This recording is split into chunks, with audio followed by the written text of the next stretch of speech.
రే ముసలోడా, ఈ రోజు నుంచి ఈ పొలం మాది. మర్యాదగా ఇక్కడి నుండి వెళ్ళిపో.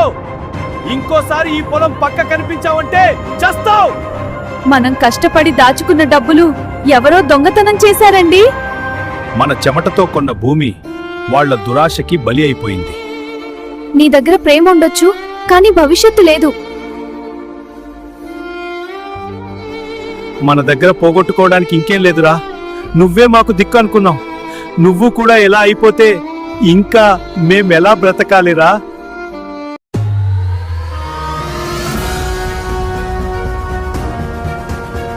నీ డబ్బుని, నీ ఆస్తుల్ని ఎవడైనా దొంగతనం చేయగలడు, కానీ నీ తెలివిని మాత్రం ఎవరూ దొంగిలించలేరు. నీ టార్గెట్ 10 మైల్స్ అయితే ఎయిమ్ ఫర్ ది 11 మైల్. కొడితే ఒక్కొక్కడికి దిమ్మ తిరిగిపోవాలి.